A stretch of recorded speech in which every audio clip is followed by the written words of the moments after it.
Pakai nyalain mic dulu. Iya, saya hanya bisa bagi cerita, nggak bisa bagi oleh-oleh. Oleh-olehnya ya cerita. Eh, Kami mengunjungi beberapa, ya bukan hanya beberapa, banyak tempat yang berkaitan dengan, ya ada yang berkaitan dengan Alkitab, ada yang tidak langsung berkaitan dengan Alkitab. Ketika pergi ke Mesir, ada dua tempat yang menarik yang untuk dikunjungi dan dipelajari.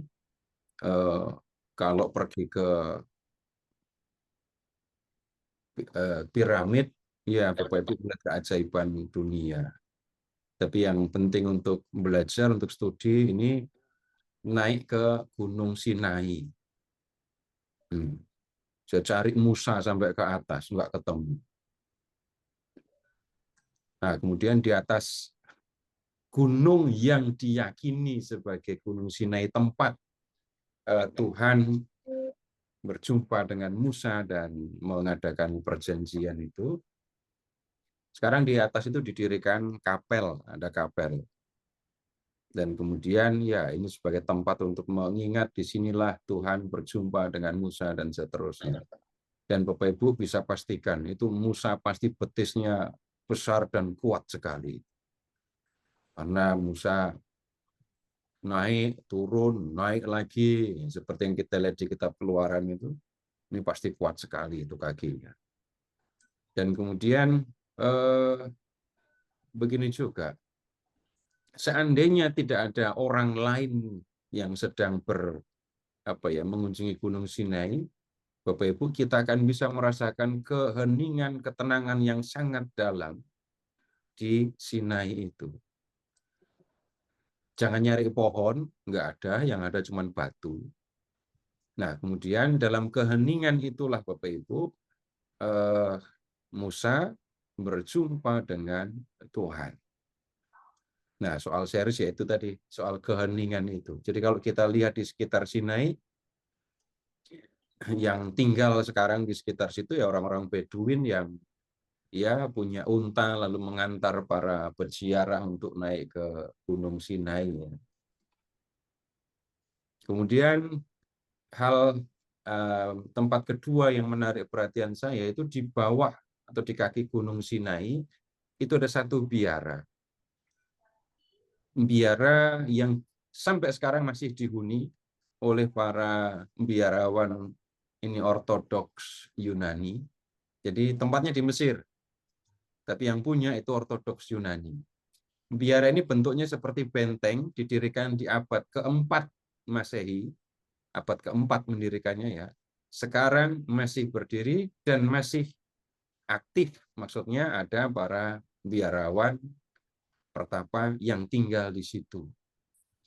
Nah, di dalam biara itu kita bisa menemukan ada sumur.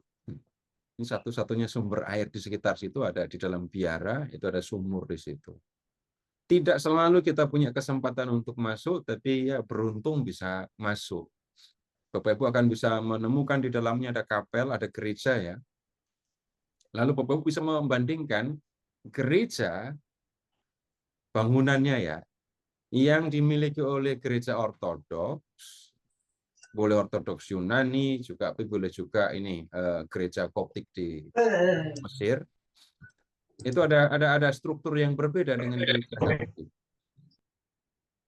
Nah, kalau gereja Katolik sebelum Konsili Vatikan kedua ada kemiripan, tapi yang sekarang berbeda. Di gereja ortodoks itu altar itu ada di ruangan yang terpisah dengan tempat duduk umat. Sehingga kalau tidak sedang ada perayaan Ekaristi, maka tempat itu akan ditutup dan orang tidak akan bisa melihat ini altarnya. Satu hal yang penting yang dalam sejarah kitab suci, Bapak Ibu, di Biara Santa Katarina ini ditemukan satu kodeks. Ya, kodeks. Kodeks itu manuskrip yang dibentuk seperti buku dijilid di sebelah kiri. Jadi lembaran papirus, kemudian ditulisi, isinya adalah kitab suci Perjanjian Lama dan Baru, ini sangat kuno, ya. Dan ini menjadi manuskrip yang sangat penting dalam studi kitab suci, namanya Codex Sinaiticus. Tidak bisa dilihat, tidak ada di situ. Nah, ini dua tempat yang penting kalau kita pergi ke Mesir, ya. Kemudian hal yang menarik perhatian saya, ada yang lain lagi, ya, yang tidak biasa dikunjungi. Bapak Ibu pernah mendengar benteng Masada atau Metsada? Ini tempatnya ada di padang gurun Yudea. Tempatnya tinggi sekali karena ya di gunung. Nah, tempat ini menjadi benteng terakhir ketika orang Yahudi memberontak melawan Roma. Nah, Herodes Agung itu pernah merenovasi tempat ini menjadi tempat yang bagus. Rencananya untuk tempat dia bersembunyi kalau ada apa-apa di Yerusalem. Tempatnya tinggi, tapi kemudian ya ketika orang Yahudi memberontak, tempat ini kemudian digunakan sebagai tempat untuk bertahan sampai pasukan Romawi datang mengepung benteng Masada itu, dan kemudian ya orang Yahudi yang tinggal bertahan di dalam benteng ini hampir 1.000 orang memutuskan untuk bunuh diri massal.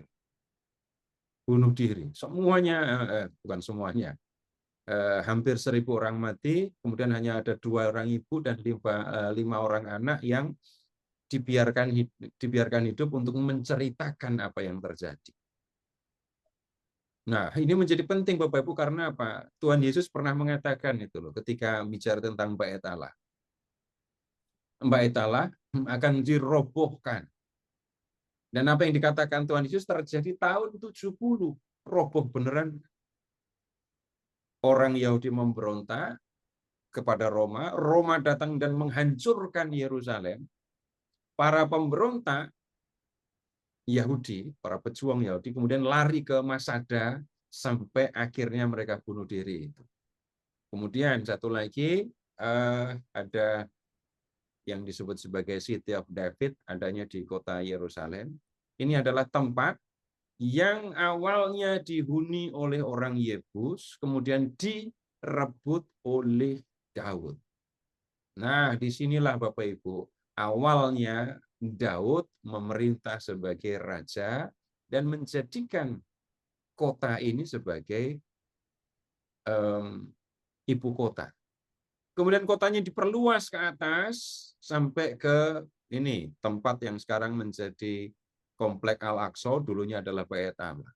Nah, di City of David, Bapak Ibu, kita bisa menemukan kota yang sangat kuno dan kita bisa membedakan jenis-jenis batu-batu. Jadi batu yang dibuat oleh Herodes itu bentuknya persegi, rapi, kemudian ada frame-nya. Nah, kalau batu di zaman Daud, nah itu nggak rapi. Memang kotak, tapi nggak rapi. Nah, itu sedikit cerita, Bapak Ibu, yang fisiknya masih kuat dan rezekinya memadai, Bapak Ibu silahkan memikirkan untuk pergi ke sana. Mungkin saya akan pergi ke sana lagi nanti, tapi dengan fokus hanya mau belajar tentang Tuhan Yesus. Jadi mengunjungi tempat-tempat yang pernah didatangi oleh Tuhan Yesus, tempat Tuhan Yesus melakukan mukjizat, tempat Yesus mengajar, tentu saja tempat Tuhan Yesus lahir, tumbuh besar, dan kemudian mati di kayu salib ya akan dikunjungi. Tapi rencananya begitu, pergi ke tempat-tempat khusus berkaitan dengan Tuhan Yesus. Tidak mengacak, tapi ya fokus kepada ini kehidupan Tuhan Yesus. Rencananya begitu, Bapak Ibu, yang menginginkan, sekali lagi yang fisiknya masih sanggup dan kemudian rezekinya memadai, ya nanti bisa ikut. Nah, itu dulu ya ceritanya ya. Saya sudah janji bagi oleh-oleh. Oleh-olehnya Terima kasih, cerita. Pak Toto. Ya. Baik, sekarang kita lanjutkan pembicaraan kita. Dan kita akan belajar tentang keluarga Adam. Silakan Bapak Ibu lihat dulu Kejadian bab 2 sampai dengan bab 4.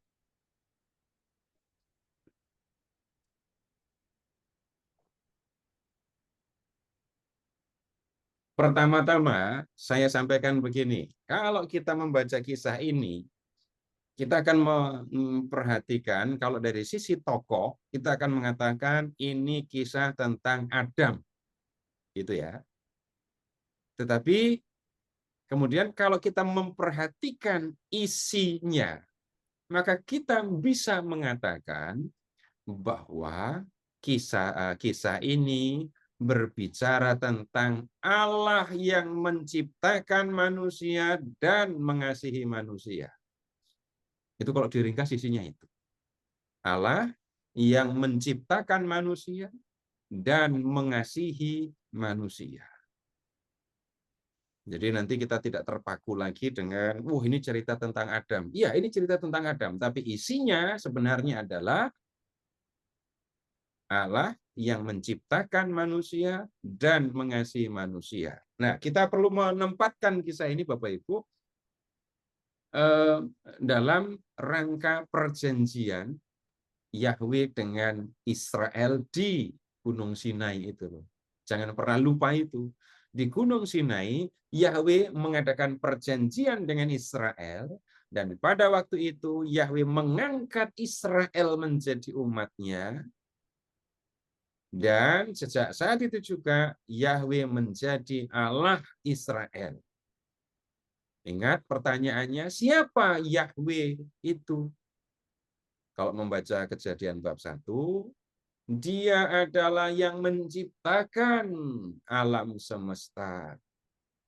Membaca Kejadian bab 2 sampai dengan bab 4, kita bisa mengatakan Dia adalah Allah yang menciptakan manusia dan mengasihi manusia. Nah, kita akan melihat kisahnya Bapak Ibu supaya nanti menjadi jelas bagaimana Allah itu mengasihi manusia ini. Sekarang silahkan ke bab 2, Kejadian bab 2.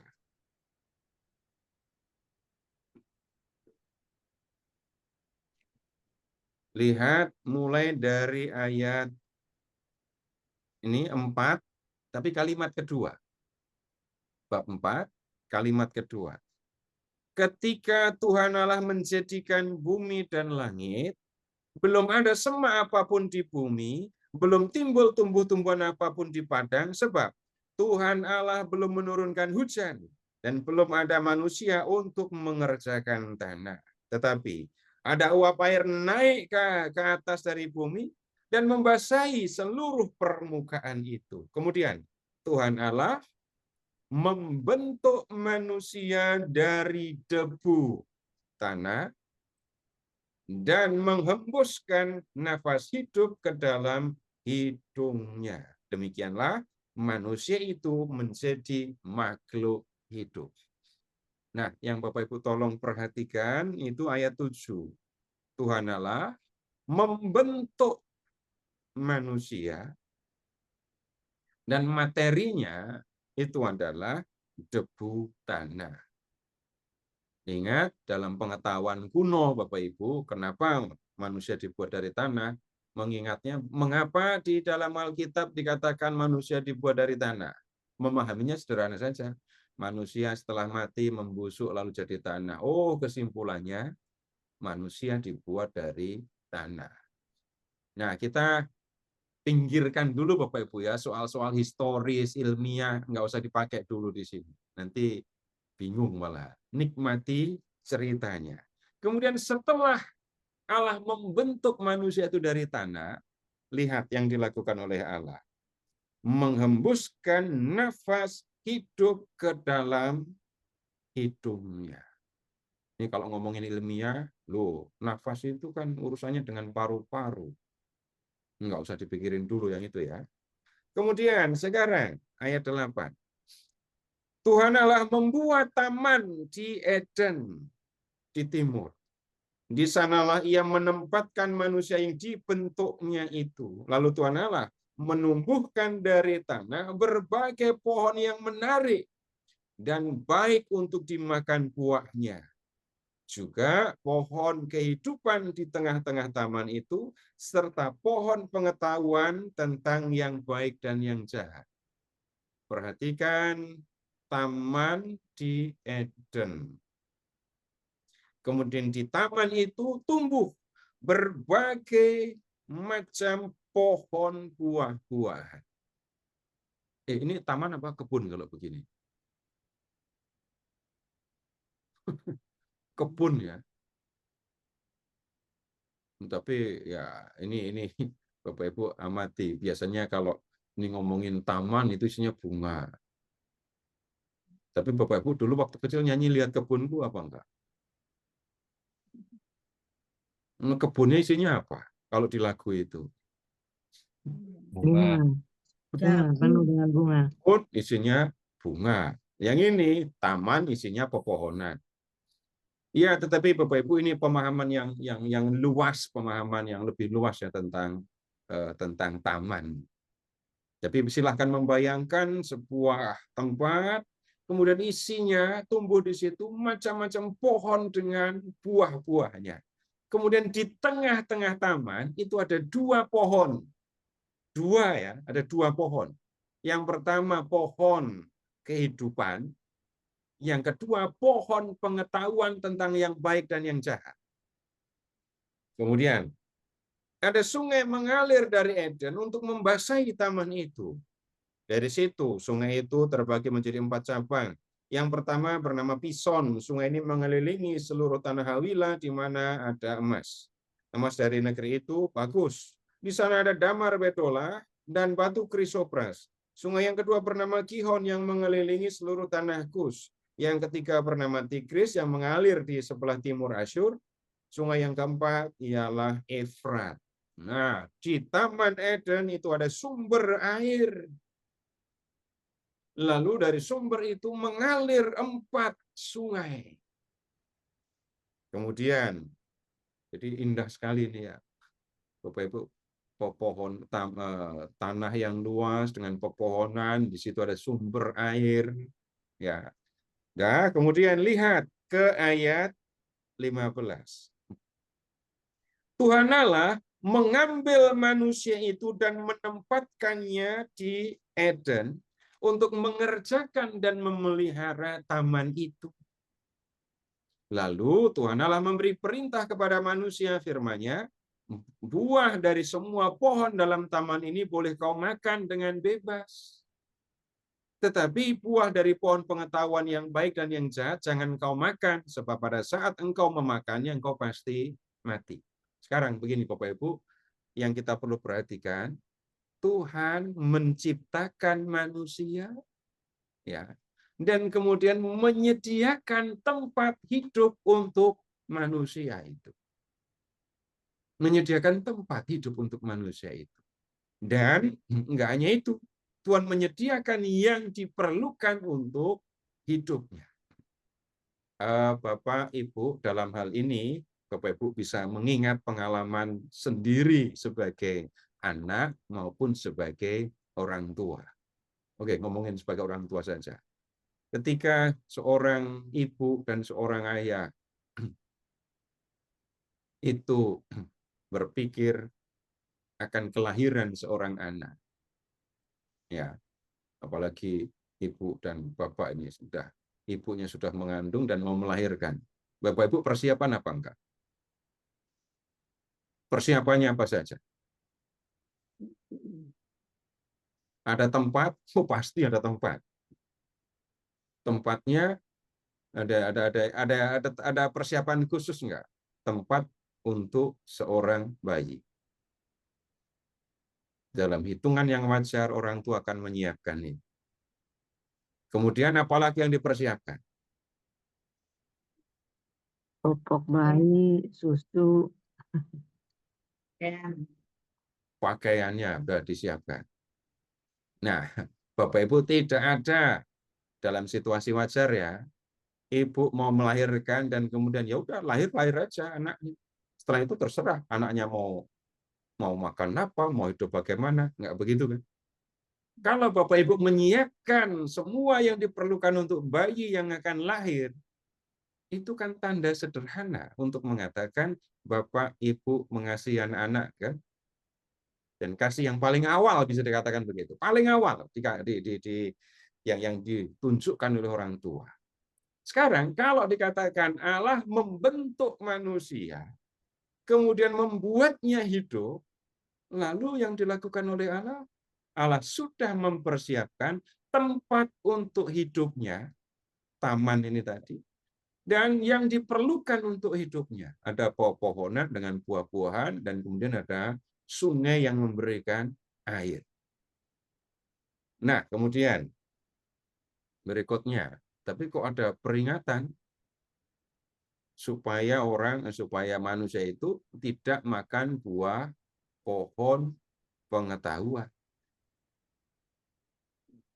Nah, Bapak Ibu silahkan kembali ke rumah ketika anak-anak masih kecil. Apakah Bapak Ibu memperbolehkan anak melakukan apapun? Enggak. Kenapa?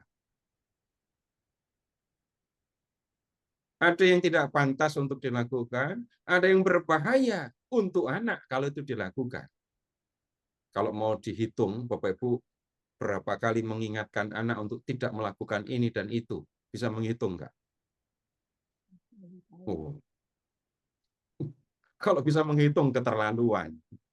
Nah, Tuhan menunjukkan ya, kamu boleh makan buah-buah yang ada di taman ini, tapi yang di tengah jangan kamu makan ya. Kalau kamu makan, kamu akan mati. Nah, seperti orang tua mengingatkan anak tentang risiko mengerjakan sesuatu yang berbahaya, nggak cocok untuk dirinya, seperti itulah yang dilakukan Tuhan. Kemudian, ayat 18. Tuhan Allah berfirman, tidak baik kalau manusia itu seorang diri saja. Tidak baik kalau manusia itu seorang diri saja. Manusia tadi dibentuk dari tanah, kemudian diberi nafas sehingga manusia itu hidup kan tadi. Kemudian di situ ada taman dengan pohon buah-buahan dan ada sungai. Bapak Ibu silakan membayangkan apa yang dilakukan oleh manusia itu. Manjat pohon, makan buah. Makanya di atas pohon atau di bawah diturunkan dulu buahnya. Tergantung buahnya. Kalau saya dulu bisa makan rambutan, kulitnya tetap di pohon, daging buahnya saya makan, bijinya saya buang. Bisa begitu kan? Tapi ada juga yang diturunkan dulu. Nggak ada orang makan buah durian, makan di pohon. Itu kayaknya belum pernah dengar dah. Nah, yang dilakukan manusia ini apa? Manjat pohon, makan buah, gitu kan. Kemudian turun. Setelah turun ngapain? Masuk ke sungai, ngapain? Mandi, berenang. Capek berenang, minggir. Ngapain lagi? Tidur. Habis itu manjat pohon lagi. Begitu terus yang dilakukan. Dan Tuhan mengatakan, tidak baik kalau manusia seorang diri saja. Kasihan, sendirian, nggak ada teman, nggak bisa ngapa-ngapain bersama teman. Nah, apa yang dilakukan Tuhan selanjutnya? Aku akan menjadikan baginya penolong yang sepadan dengan dia. Tuhan mau memberikan kepada manusia yang sendirian tadi teman yang sepadan. Nah, yang dilakukan oleh Allah selanjutnya, lihat ayat 19. Tuhan Allah membentuk dari tanah segala binatang liar dan segala burung di udara. Semuanya dibawa kepada manusia itu untuk melihat bagaimana ia menamainya. Sama seperti nama yang diberikan manusia itu kepada setiap makhluk hidup, begitulah namanya. Manusia itu memberi nama kepada segala ternak, kepada burung di udara, dan kepada segala binatang liar. Tetapi baginya ia tidak mendapati penolong yang sepadan dengan dia. Jadi yang dikerjakan oleh Allah tadi, niat awalnya adalah memberikan teman yang sepadan untuk manusia. Tapi yang kemudian dibuat oleh Tuhan adalah binatang. Ada binatang liar, ada kemudian ternak, juga ada burung-burung. Nah, itu teman manusia. Nah, manusia itu datang kepada sapi, itu ya, ternak. sapinya diajak ngomong. Terus jawaban sapi apa ketika diajak ngomong? Sapinya jawab apa ketika diajak bicara? Dari antara binatang-binatang itu anjing termasuk yang pinter. Lalu manusia bicara kepada anjing. Anjingnya bisa ngangguk-ngangguk, bisa jawab. Malah bersuara, bukan menjawab. Nah, Tuhan menemukan bahwa di antara binatang yang dibuat oleh Tuhan, yang dibuatnya itu, tidak ada yang sepadan untuk menjadi teman manusia. Kemudian, begini, lanjut ayat 21 dulu. Lalu Tuhan Allah membuat manusia itu tidur nyenyak. Ketika tidur, Tuhan Allah mengambil salah satu rusuk darinya, lalu menutup tempat rusuk itu dengan daging. Tuhan Allah membentuk rusuk yang diambilnya dari manusia itu menjadi seorang perempuan. Lalu membawa dia kepada manusia itu. Lalu berkatalah manusia itu, inilah dia tulang dari tulangku dan daging dari dagingku. Ia dinamai perempuan sebab ia diambil dari laki-laki. Nah, sekarang begini Bapak Ibu. Kalau membaca penciptaan perempuan, sampai di sini Bapak Ibu ya. Bapak Ibu ketemu sama Adam apa enggak? Dari tadi kita baca, Bapak Ibu ketemu nama Adam apa enggak? Belum ada. ketemu, belum Belum ada. ada. Belum Belum ada ada. nama Adam. Kata Adam, jadi bukan nama awalnya ya. Adam itu kata benda. Artinya manusia.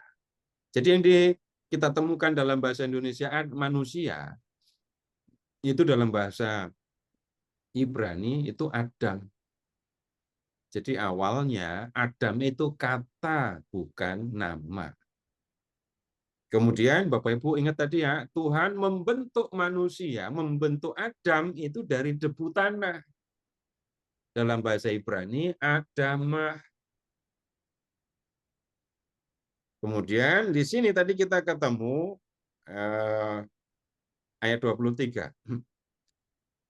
Perempuan yang dijadikan oleh Tuhan tadi, lihat, ia akan dinamai perempuan sebab ia diambil dari laki-laki. Ini permainan kata yang kita tidak temukan dalam bahasa Indonesia. Sekarang saya katakan begini. Ia akan dinamai Isya sebab ia diambil dari Ish. Tulisannya Ish itu ISH. Ia dinamai Isya karena diambil dari Ish. Ish itu laki-laki, Isya itu perempuan. Jadi saya sampaikan Bapak Ibu di sini ada permainan kata. Dia dinamai Adam karena dibuat dari Adama. Tapi tentang perempuan dikatakan dia dinamai Isya karena diambil dari Ish. Nah, sekarang kita lihat karena Tuhan tidak menemukan teman yang sepadan untuk manusia itu dari antara binatang-binatang, maka kita lihat Tuhan membuat seorang perempuan dan tentang itu manusia berkata di ayat 23. Inilah dia tulang dari tulang dan daging dari dagingku. Nah sekarang begini.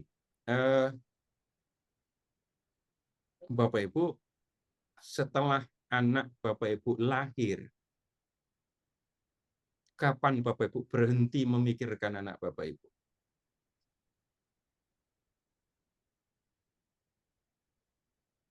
Enggak ada hentinya kan?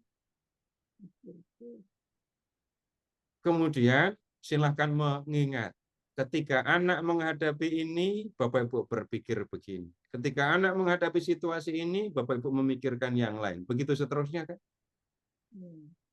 Coba Bapak Ibu pernah bosan mikirin anak-anak apa enggak? Enggak. Kalau orang tua sampai bosan mikirin anak, itu anaknya sudah keterlaluan. Itu levelnya udah 9,5, membingungkan orang tuanya.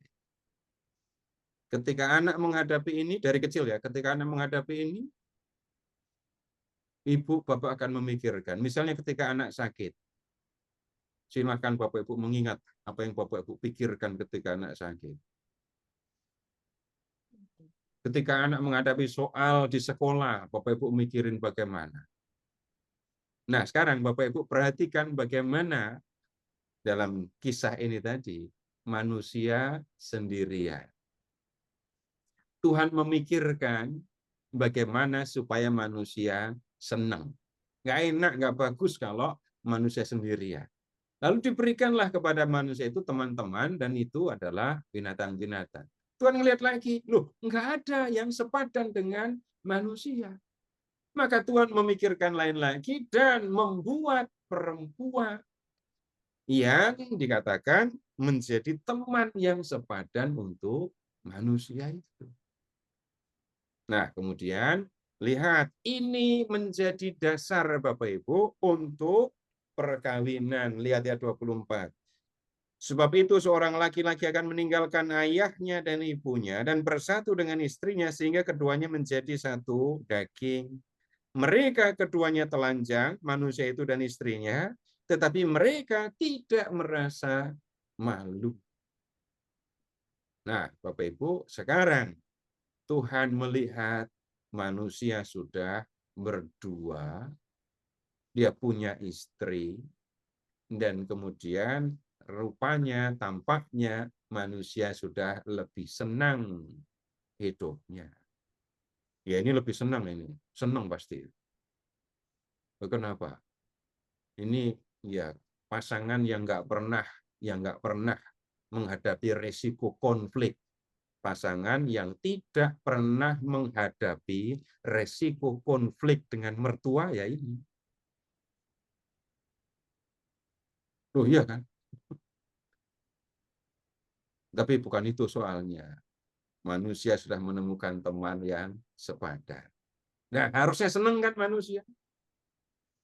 Sudah disediakan tempat, ya, sudah disediakan tempat. Bagus, tinggal memelihara taman itu, manusia akan bisa hidup. Kemudian ada teman-temannya, binatang-binatang. Kemudian ada juga ini teman yang sepadan, manusia perempuan, dan itu menjadi istrinya. Binatang-binatangnya rukun semua. Kenapa? Belum ada karnivora, belum ada ini ya binatang yang memangsa binatang lain, apalagi memangsa manusia. Nah, kemudian Bapak Ibu, suasana di Eden itu sebenarnya sangat menggembirakan. Kemudian, tolong Bapak Ibu lihat sekarang, agak melompat ya. Ayat 8, bab 3 ayat 8. Bab 3 ayat 8. Apa yang Bapak Ibu lihat di bab 3 ayat 8?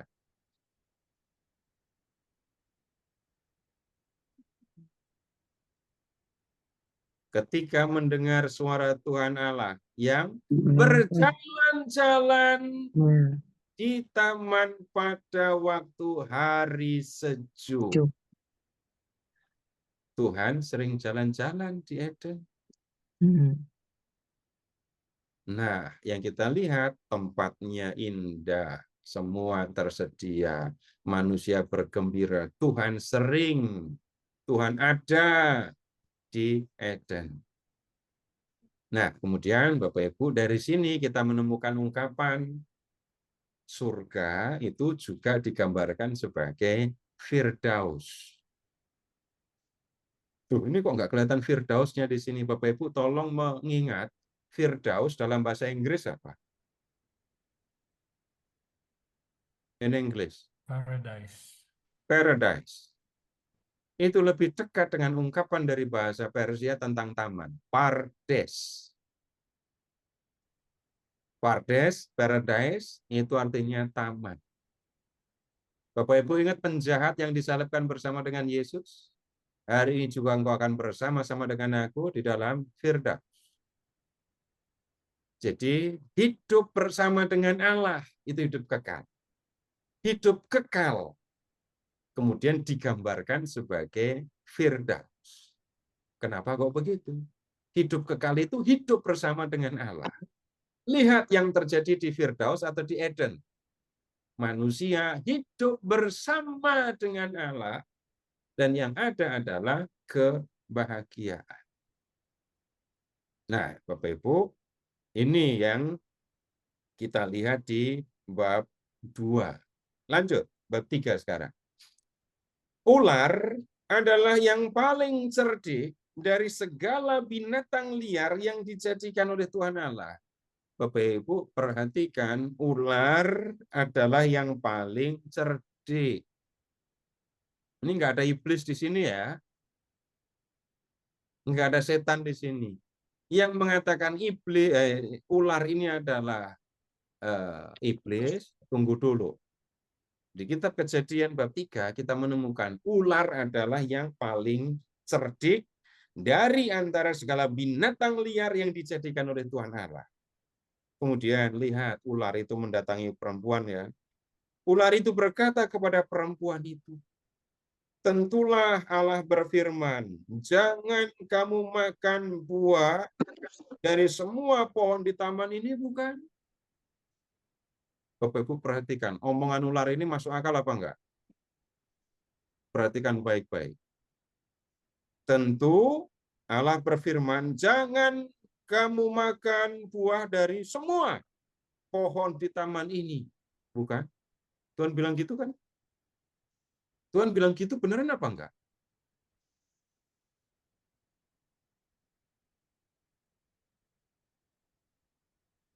Tuhan bilang begitu beneran apa enggak? Enggak. Enggak, tidak benar. Yang enggak boleh dimakan. Yang jahat. Hanya Yang jahat dan tidak baik. Hanya dua tadi ya, pohon kehidupan dan pohon pengetahuan. Yang lain boleh dimakan. Nah, terus ular ini kok bisa ngomong kayak gini? Nih, ular mulai bikin masalah ini ya. Berikutnya, perempuan itu menjawab, ayat 2. Sahut perempuan itu kepada ular, buah dari pohon-pohon di taman ini boleh kami makan. Perhatikan ayat 3. Tetapi tentang buah dari pohon yang ada di tengah-tengah taman, Allah berfirman, jangan kamu makan ataupun sentuh, nanti kamu mati. Ada tambahan enggak dari firman Tuhan? Tambahan yang diberikan oleh perempuan ini. Mati. Lihat ayat 17. Jangan kamu sentuh. Perempuan itu mengatakan, jangankan makan, sentuh pun jangankan. Perempuan itu menambahkan, ada kata, jangankan dimakan, disentuh pun jangan. Nah, kemudian berikutnya, ayat 4. Tetapi ular berkata kepada perempuan itu, sekali-kali kamu tidak akan mati. Maksudnya, sekali-kali kamu tidak akan mati kalau kamu makan buah yang ada di tengah taman itu. Sebaliknya, nah ini mulai ular bicaranya mulai ngaco. Sebaliknya, Allah mengetahui bahwa pada saat kamu memakannya, matamu akan terbuka, dan kamu akan menjadi seperti Allah, tahu tentang yang baik dan yang jahat. Nah, kemudian dari ucapan ular ini, kita bisa melihat, oh, ini Tuhan melarang manusia makan buah pohon pengetahuan karena Allah tidak mau manusia menjadi seperti Allah. Tidak mau manusia menjadi seperti Allah. Karena begitu makan buah ini nanti manusia akan menjadi seperti Allah. Dalam arti apa? Tahu membedakan mana yang baik dan mana yang jahat. Nah, perempuan ini lalu mengambil sikap. 6. Perempuan itu melihat bahwa buah pohon itu baik untuk dimakan dan menarik untuk dipandang. Lagi pula, pohon itu diminati karena memberi pengertian. Perempuan itu tertarik ya. Kayaknya ini bagus ya. Bisa tahu tentang yang baik dan yang jahat, menjadi seperti Allah. Dan pohonnya memang buahnya memang menarik. Ia memetik buahnya dan memakannya. Ia memberikannya juga kepada suaminya yang bersamanya. Dan suaminya pun memakannya. Lalu terbukalah mata mereka berdua dan mereka tahu bahwa mereka telanjang. Mereka menjalin daun pohon ara dan membuat cawat bagi dirinya. Inilah cawat pertama di dunia. Enggak ada itu ya. Tapi ya memang begini ini cawat pertama kan. Jangan tanya mereknya, yang ditanya materinya apa. Daun pohon ara. Nah, Bapak Ibu perhatikan sekarang begini. Ini model penjelasan kuno Bapak Ibu. Penjelasan kuno tentang apa yang terjadi pada manusia. Bapak Ibu silahkan mengingat dalam perjalanan hidup Bapak Ibu ya. Nggak usah ngomongin orang lain, ngomongin diri sendiri. Bapak Ibu ingat nggak? Bapak Ibu pernah telanjang dan nggak malu? Pernah atau enggak? Waktu bayi. Pernah tapi nggak ingat. Gitu kan ya? Karena Iya. masih bayi. Nah, Bapak Ibu, kenapa manusia kemudian menjadi malu ketika telanjang? Jawaban kunonya adalah karena manusia, nenek moyang dulu, itu sudah makan buah pohon yang dilarang oleh Tuhan. Nah, kenapa manusia bisa membedakan benar dan enggak benar? Ya, karena kisah ini memberikan jawaban. Nah, kemudian sekarang yang kita temukan adalah Bapak Ibu, manusia melakukan kesalahan. Ketika manusia melakukan kesalahan, apa yang menjadi sikap Tuhan? Bapak Ibu tolong ingat-ingat juga. Anak Bapak Ibu pernah bersalah? Ketika Bapak Ibu melihat anak Bapak Ibu bersalah, apa yang Bapak Ibu lakukan?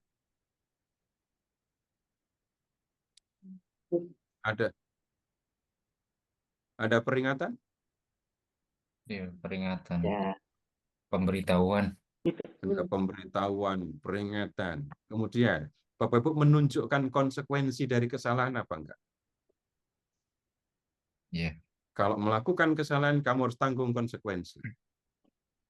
akibat-akibatnya yang muncul. Sebab, ya, akibat dari kesalahan yang dibuat. Kadang-kadang bentuknya apa? Hukuman. Itu untuk menunjukkan konsekuensi dari perbuatan salah yang dilakukan. Kadang-kadang ini soal sengaja atau enggak ya diperhatikan, tapi tetap ditunjukkan. Ada konsekuensi ketika orang melakukan kesalahan.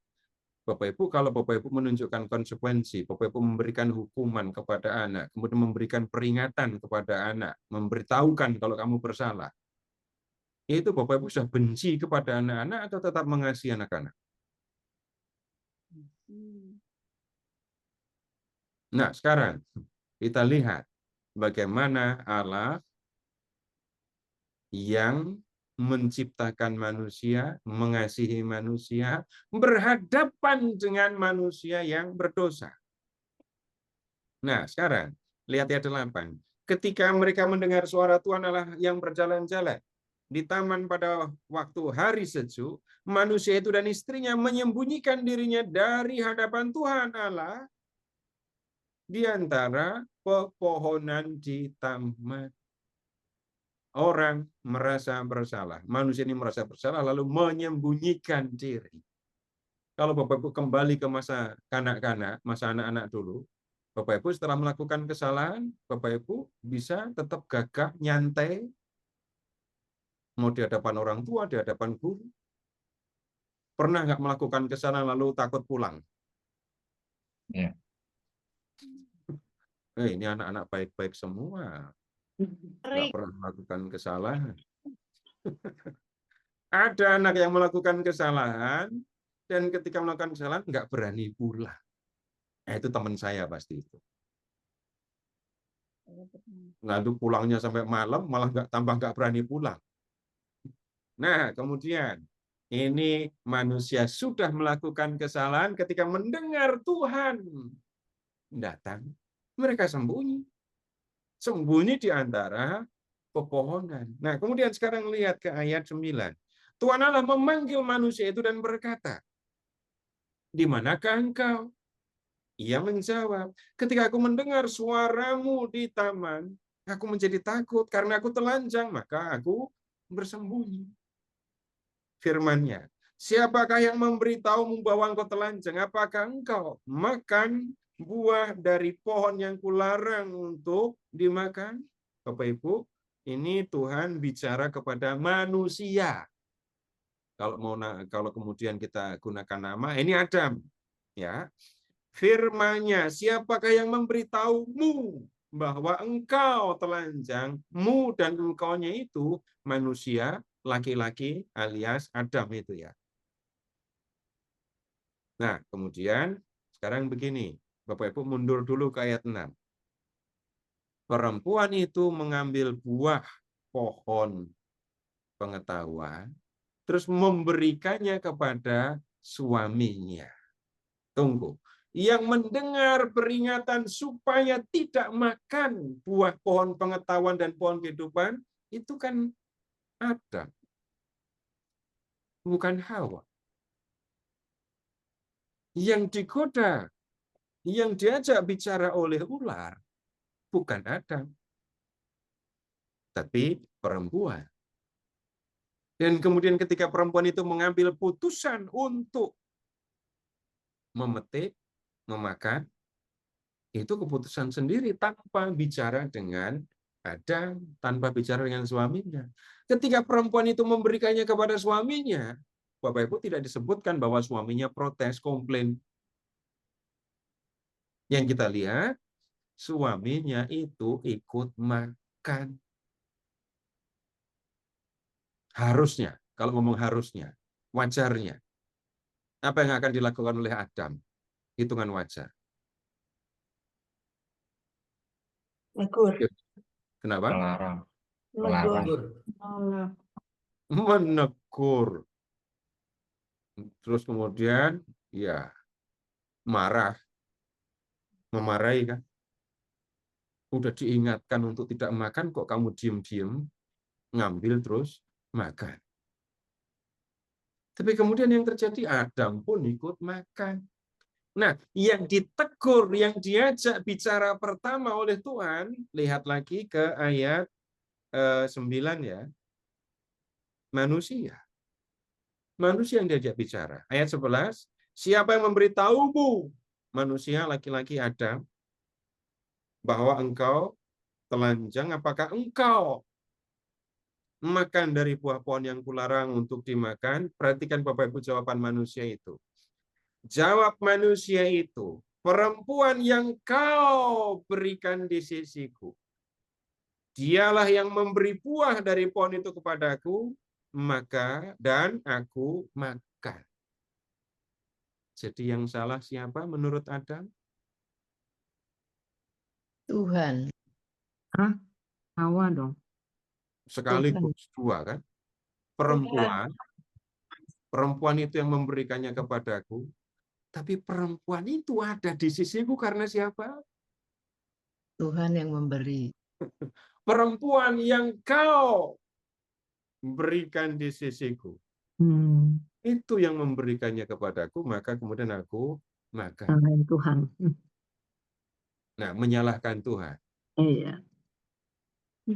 Sekaligus Adam yang mengambil keputusan untuk makan ketika istrinya memberikan kepadanya, tapi kemudian ketika terjadi kesalahan, lihat yang dipersalahkan perempuan yang kau tempatkan. Perempuan itu bersalah, Tuhan juga bersalah. Nah, Bapak Ibu pernah berlaku kayak gini apa enggak? ketika saya bersalah, lalu ditunjukkan kalau bersalah, atau ditegur ketika bersalah, saya malah nyalain orang. Di level tertentu, Bapak Ibu, orang juga bisa menyalahkan Tuhan. Kenapa Tuhan tidak memberikan kepadaku hati yang lembut, sehingga ketika aku mendengar apa sedikit, aku sudah bisa langsung marah? Kenapa Tuhan membuat aku menjadi orang yang karakternya ini, apa nyebutnya ya, nggak punya hati, susah berempati, sehingga ketika ada orang sedih pun aku biasa saja. Bahkan ketika ada orang bersedih, bisa jadi aku jadikan ini ejekan. Ini contoh orang menyalahkan Tuhan. Menyalahkan sesama, itu paling gampang. Saya begini karena ada orang lain yang melakukan ini kepadaku. Nah, kemudian Bapak Ibu lihat selanjutnya ya, ayat 13. Berfirmanlah Tuhan Allah kepada perempuan itu, apa yang telah kau perbuat ini? Kata perempuan itu, lihat, ular itu yang memperdayaku, maka ku makan. Gantian, sekarang perempuan yang ditanya, kenapa kamu makan buah ini? Perempuan itu menyalahkan. Nyalahin siapa? Ular. Ular. Nah, sekarang begini, Bapak Ibu silahkan mengingat ketika Bapak Ibu berdosa. Udah pernah berdosa belum? Yang Bapak hari Ibu kita, Iya, Pak. Pasca dan aku dosa kan? yang iya. hari berdosa. Kalau sudah pernah ngaku dosa, berarti pernah berdosa, ya. Nah, yang minta tolong diperhatikan, ini saya tidak menghakimi, tapi saya bertanya, Bapak Ibu amati. Bapak Ibu, kita bisa berdosa. Itu karena gangguan orang lain. Bisa? Bisa. Bisa. Orang lain melakukan yang seperti ini, maka kemudian saya tergoda untuk melakukannya. Kemudian bisa jadi juga, suasana di rumah saya tidak menyenangkan, maka saya mencari kesenangan di luar rumah yang berujung kepada dosa. Jadi kalau ketika berdosa ya nyalain yang di rumah. Lagian di rumah aku nggak senang, makanya aku cari kesenangan di luar rumah. Itu nyalain orang. Itu berdosa karena, nyebut-sebut saja karena orang lain. Kemudian bisa juga Bapak Ibu amati, ingat-ingat ketika ada orang diejek, dihina terus. Orang bisa membalas hinaan? Bisa. Hinaan cuma pakai mulut, tapi saya bisa membalasnya pakai tangan. Dan ujungnya saya memukul orang lain, membunuh orang lain, karena terus diejek nggak tahan. Kemudian ada juga Bapak Ibu, orang bisa melakukan kesalahan, dosa, yang ini lebih sulit Bapak Ibu. Karena luka batin. Contoh, ini kalau orang luka batin ya, ini karena anak ini dari kecil sering menyaksikan ibunya disiksa oleh bapaknya, bahkan dia sendiri disiksa oleh bapaknya, maka kemudian anak ini tumbuh dalam kebencian, dan kemudian yang dibenci adalah laki-laki.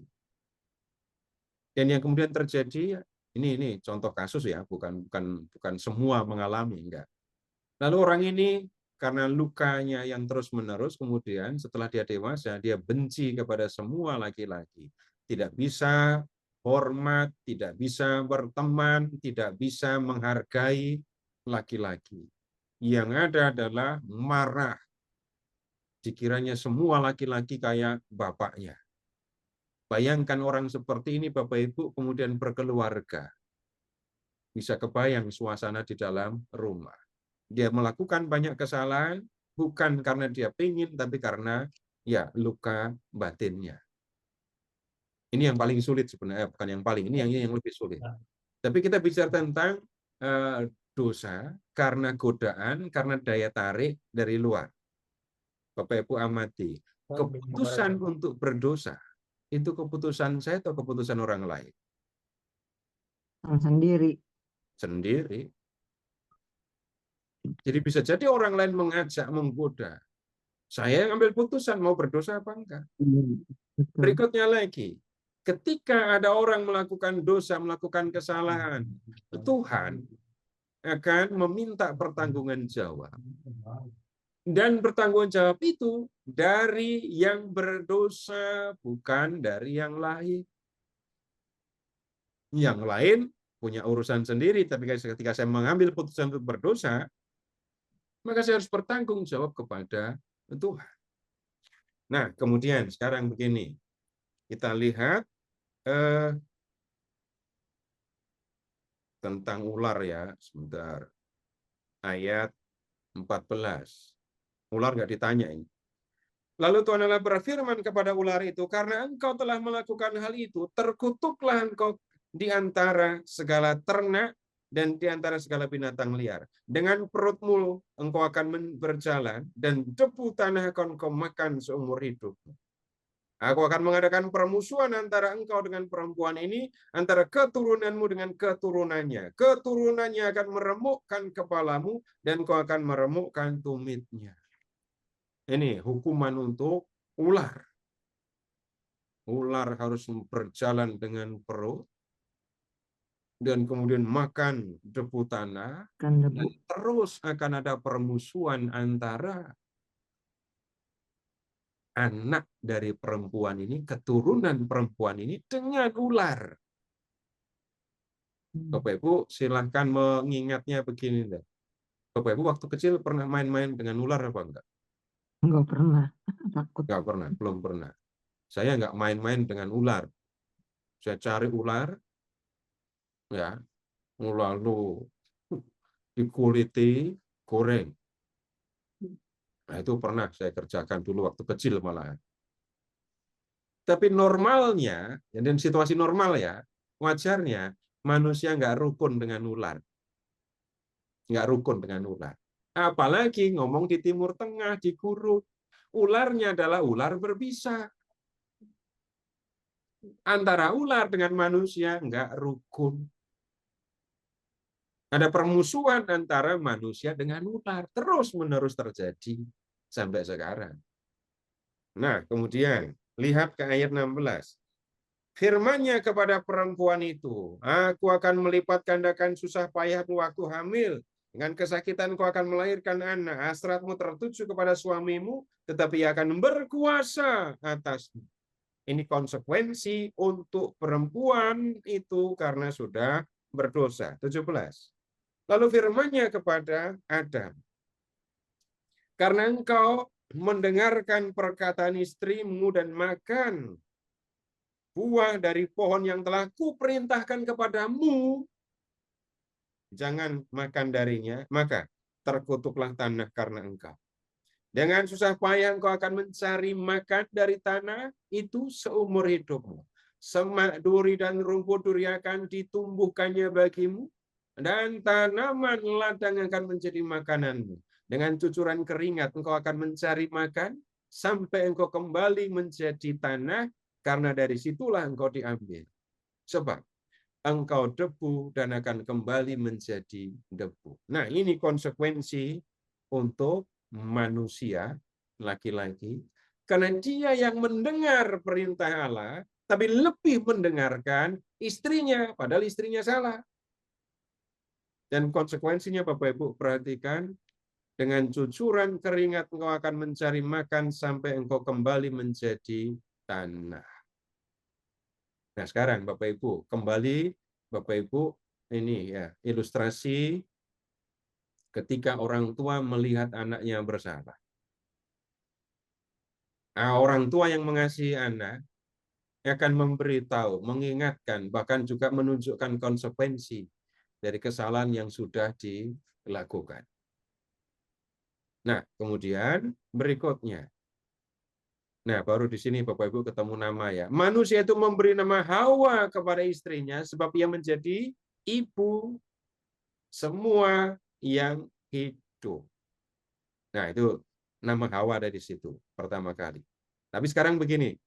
Kalau Tuhan sudah menunjukkan konsekuensi sudah memberikan hukuman. Apakah kemudian manusia lepas dari Tuhan? Tuhan sudah membenci manusia? Ternyata tidak. Bapak Ibu lihat ke ayat 21. Perhatikan ayat 21. Tuhan Allah membuat jubah kulit untuk Adam. Ini pertama kali muncul nama Adam. Dan untuk istrinya, lalu mengenakannya kepada mereka. Bapak Ibu tolong ingat dan jawab apa adanya ya. Kepada siapa Bapak Ibu pernah mengenakan pakaian? Ada anak-anak. Anak-anak, orang tua, kalau sudah orang usia tua. lanjut, Ya. hanya orang-orang paling dekat yang paling dikasihi. Ya, itu kan? Itu nyata, real kan? Mengenakan pakaian, bahkan juga membuatkan pakaian untuk anak-anak, lalu mengenakannya. Bapak Ibu, Tuhan sudah melihat Adam dan Hawa bersalah, Tuhan menunjukkan konsekuensi dari kesalahannya, tapi lihat, Tuhan tetap mengasihinya. Dan kasihnya itu sangat jelas. Tuhan membuat pakaian, dan kemudian mengenakannya kepada keduanya.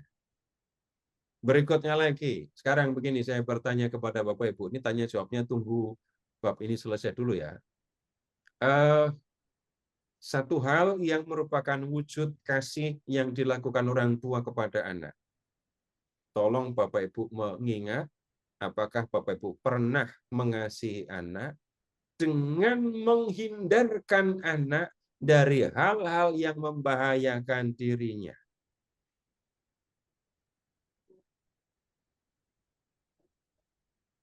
Pernah, Pak. Pernah. Contoh, Pernah, Pak. contoh. Nggak Bisa boleh main anak-anak api. anak-anak Waktu pegang kecil nggak boleh pisau, main api. pegang gunting. Oh, Bahaya kan. pisau, gunting, api. Kemudian ini melarang anak untuk berjalan main di malam hari sendirian. Juga begitu kan?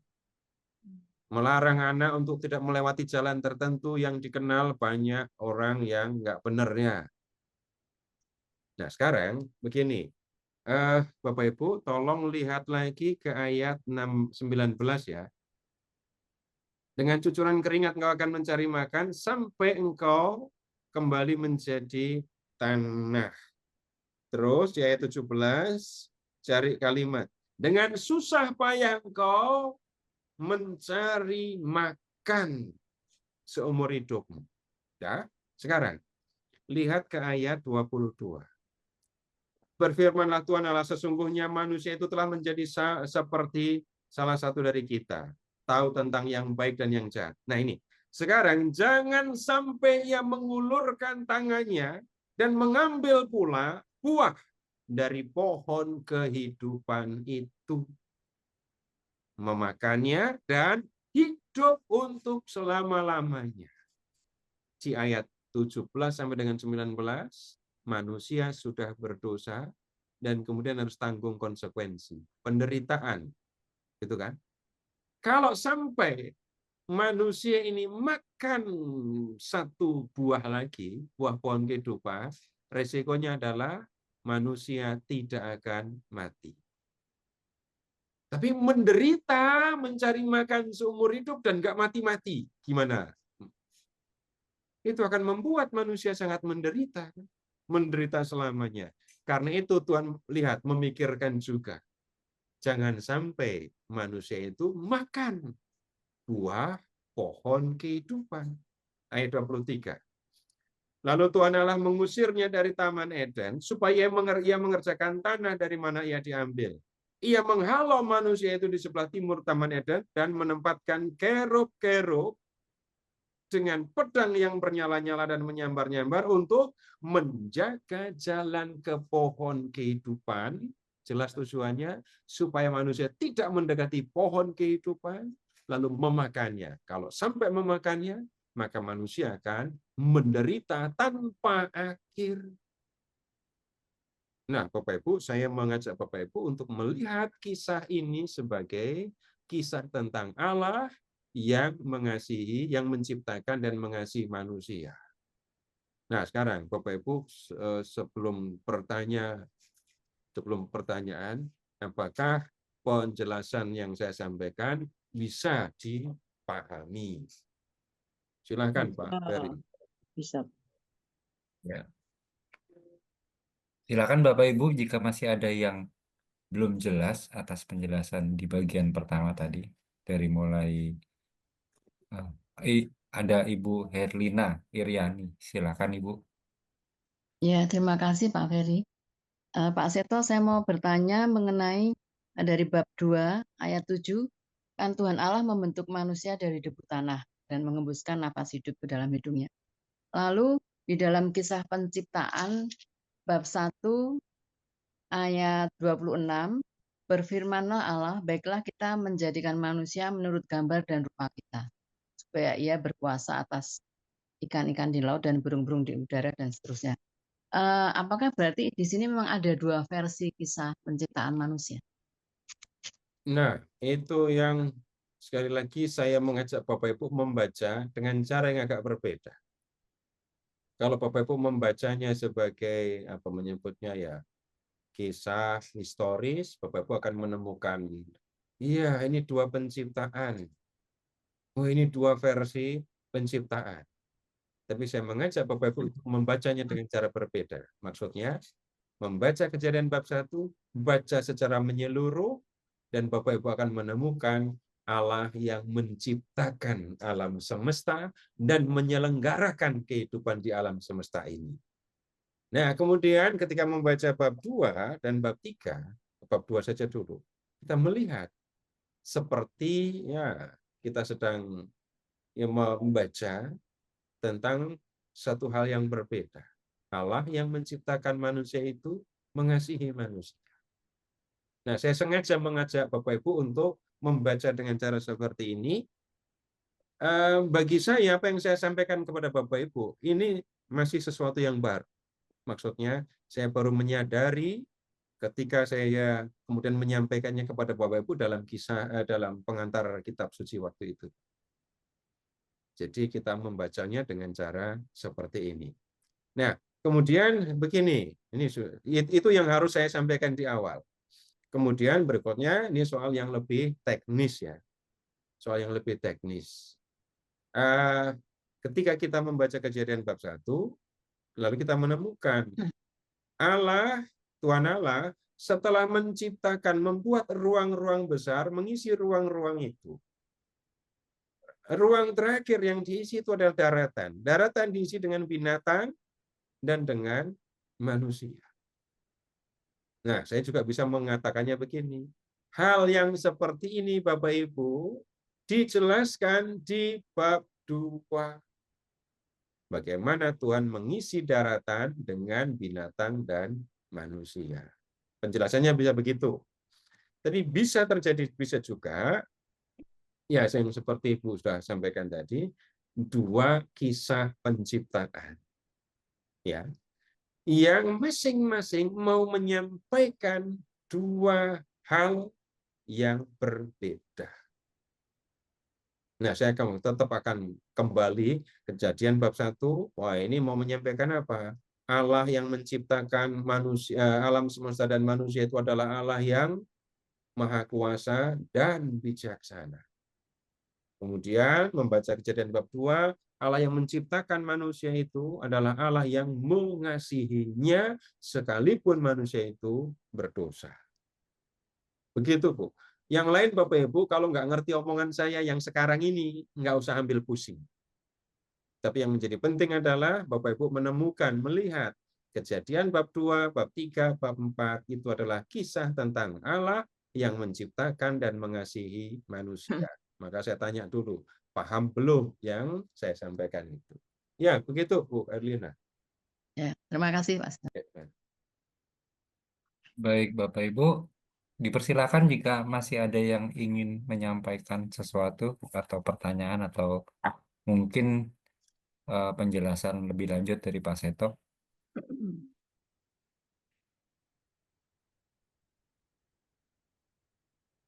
Mungkin saya Pak Ferry. Boleh, silakan Pak Helmi. Ya, terima kasih Pak Seto yang saya malam ini lumayan menyadari bahwa manusia harus menderita itu karena ulah manusia sendiri gitu, Adam dan Hawa. Jadi apa yang dilakukan dosa itu menjadi dosa asal, jadi kesalahan asal yang ditimpakan kita, dan Allah dengan kasihnya tetapi memberi penderitaan kepada kita untuk mencari pencaharian, makan, apa segala macamnya itu, kemudian harus olah tanah dan sebagainya gitu ya. Jadi penderitaan itu datang, itu sudah menjadi kodrat buat kita, dan kita harus setia dan harus menerima penderitaan itu. Begitu kira-kira Pak Seto ya. Saya akan lebih suka untuk mengatakan Hmm. sekali dosa mendatangkan konsekuensi. Hmm. Ya. Kemudian sekarang sekalipun manusia menderita, Allah tetap mengasihi.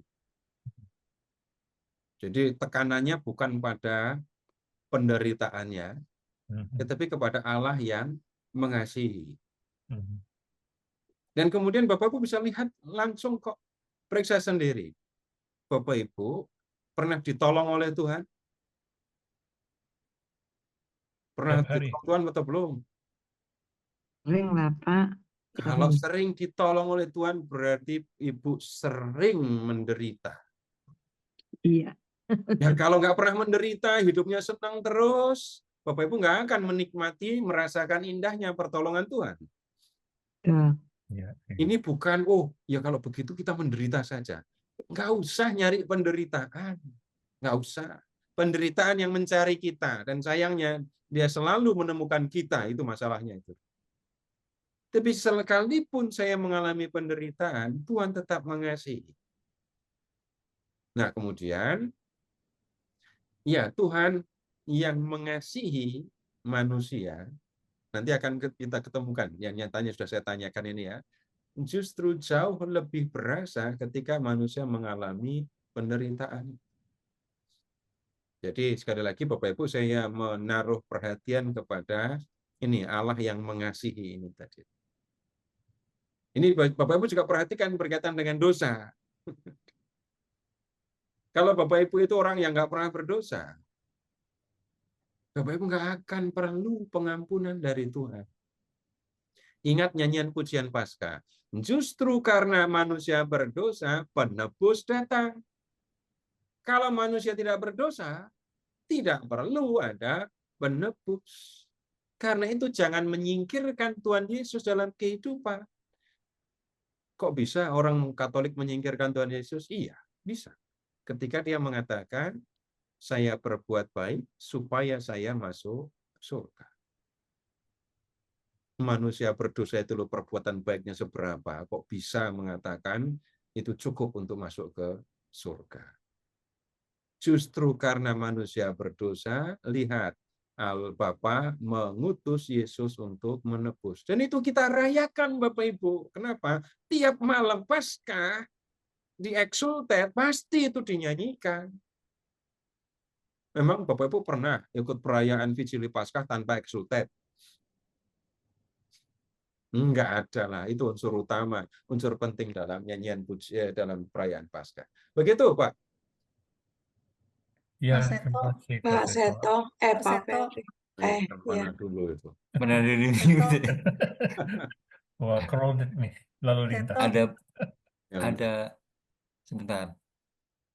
Pak Seto, Oh, ya, Ibu ya. Rahayu. Ibu Pak, Rahayu. saya masih belum paham mengenai kata-kata Pak Seto yang mengatakan bahwa Pak Seto menemukan Allah menciptakan dan mengasihi kita pada waktu menjelaskan pengantar kitab suci. Maksudnya apa tuh, Pak? Ibu yang ini Bible Study episode 1, Ibu sudah ikut atau belum? Ikut. Ikut kan? Nah, Ya. yang saya sampaikan kepada Bapak Ibu waktu itu, saya berani katakan itu penemuan saya. pemahaman saya yang saya tidak dapatkan dari buku manapun. Tapi yang saya kemudian lihat, saya yakin benar, ini cara membaca Perjanjian Lama yang akan menolong kita untuk mengerti kebenaran yang ada di Perjanjian Lama. Nah, ingat, ini ya, yang utama di Perjanjian Lama itu adalah Perjanjian Sinai. Perjanjian Sinai. Yahweh memilih Israel menjadi umatnya. Dan Yahweh menjadi Allah Israel. Ini udah tahu, saya tahu dari dulu. Dari dulu saya udah tahu itu. Tapi kemudian, yang kemudian saya lihat, siapa Allah? Oh, jawabannya ada di Kejadian. Bab 1 sampai dengan bab 11. Itu yang saya maksudkan. Jadi ketika membaca Kejadian bab 2, bab 3 ini tadi, ya, bab 2 sampai 4 ini ya, yang saya maksudkan, saya menemukan, itu sebenarnya lebih tepatnya saya ya memahami, saya sampai kepada pemahaman. Kisah tentang Adam, entah berapa kali saya baca, entah berapa kali juga saya menulis, tapi baru tahun lalu itu saya bisa mengatakan isi dari kisah ini ya, Adam ini sebenarnya bukan semata-mata seringkali yang saya tahu dulu ya, kisah tentang dosa manusia. Bapak Ibu boleh periksa, kalau membaca Kejadian bab 3, fokusnya adalah jatuhnya manusia ke dalam dosa. Tapi kemudian saya melihat, saya menyadari ini sebenarnya bukan soal manusia jatuh ke dalam dosa, tetapi Allah yang mengasihi manusia, Allah yang menciptakan manusia, mengasihi manusia, termasuk ketika manusia berdosa. Ibu, Bapak, saya mengatakan begini bukan karena saya membaca buku, tapi setelah sekian lama saya belajar, saya sampai kepada pemahaman ini, dan pemahaman ini yang kemudian saya bagikan. Dan saya sih yakin Bapak Ibu paham, saya menemukan hal yang jauh lebih gampang daripada yang saya pelajari dulu kok. Itu maksudnya saya menemukan, Ibu. Jadi saya sampai kepada pemahaman. Harusnya saya tunjukkan bagannya, tetapi tidak bisa saya menunjukkan sekarang. Jadi perjanjian Yahweh dengan Israel. Siapa Yahweh itu? Jawabannya Kejadian bab 1 sampai 11. Siapa Israel itu? Jawabannya Kejadian 12 sampai dengan 50. Begitu saya memahaminya sekarang. Apakah ini bertentangan dengan ajaran gereja? Enggak. Bapak-Ibu bisa periksa yang saya sampaikan tadi itu. Apakah ada urusan melawan ajaran gereja? Enggak ada. Bahkan menegaskan apa yang diajarkan oleh gereja tentang Allah yang mengasihi manusia, dan saya tunjukkan tadi, nyatanya itu disampaikan di dalam nyanyian pujian Paskah. Begitu, Bu. Terima kasih Pak Seto, dalam sekali ya. Sepertinya tidak ada di otak gitu loh, adanya di hati. Itu catatan penting, Ibu. Ya. Saya juga mengajak Bapak Ibu untuk memahami kasih Allah dengan hati orang tua kepada anaknya, kan? Iya betul. Sangat menyentuh. Terima kasih Pak Seto. Ya. Tadi sepertinya Ibu Iing mau bertanya, apakah masih? Iya, cuman pengen nanya aja Pak Seto. Kan Allah mengasihi manusia yang walaupun dia berdosa. Nah, sebetulnya seandainya saat itu Hawa enggak terbujuk oleh si ular, itu gimana ya? Ataukah memang ada nubuat sebelumnya bahwa kejadiannya diawali dosa itu dari dia gitu? Wah, ini pertanyaannya susah dijawab karena saya tidak akan menemukan dasarnya untuk menjawab. Seandainya Hawa tidak berdosa, yang ada itu adalah saya dulu waktu kecil saya sudah jengkel sama Adam sama Hawa itu. Iya. Karena apa? Ya, saya anak-anak komuni pertama dulu kan belajar tentang dosa asal, dan dosa asal itu mulainya dengan Adam. Di mata saya sebagai anak waktu itu, ini kan pencurian buah. Bapak saya punya kebun dan banyak pohon buah-buahnya. Gara-gara kalian nyuri buah, saya jadi ikut berdosa. Nah, untuk mengatakan apa yang akan terjadi kalau tidak seperti yang diceritakan di dalam teks, nah Bapak Ibu, nanti lanjutnya terus gunanya apa? Saya menjawab itu saya juga bingung. Ya Adam dan Hawa akan tetap tinggal di Eden bersama dengan Allah, hanya itu. Kemudian harusnya gitu ya, Adam sih udah tahu kalau ada ular kayak itu harusnya ambil, potong ularnya, masak gitu ya. Nggak jadi berdosa dia gitu. Tapi jawaban begitu Bapak Ibu tidak akan menyebutnya ya. Tapi Tidak akan. akibatnya Tuhan Yesus nggak datang ke dunia dong Nah, untuk menghapus dosa-dosa manusia. ya, atau begini, ketika membaca kisah ini, yang sebenarnya sedang kita lakukan adalah bercermin. Bercermin. Saya sebutkan tadi contoh bercermin itu waktu kita bicara tentang berdosa tadi itu. Bapak Ibu pernah nggak Bapak Ibu berdosa, ditunjukkan kalau berdosa malah nyalain orang? Nah, kalau pernah, nah itu pantas jadi anaknya Adam gitu. Itu situasi yang bisa dikatakan biasa, umum terjadi di antara manusia. Ketika ditunjukkan kesalahan, bukan diam berpikir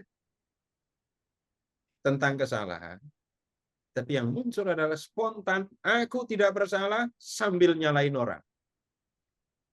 Jadi itu yang sebenarnya seringkali kita perlu perhatikan. Membaca perjanjian lama seringkali kita harus seperti bercermin.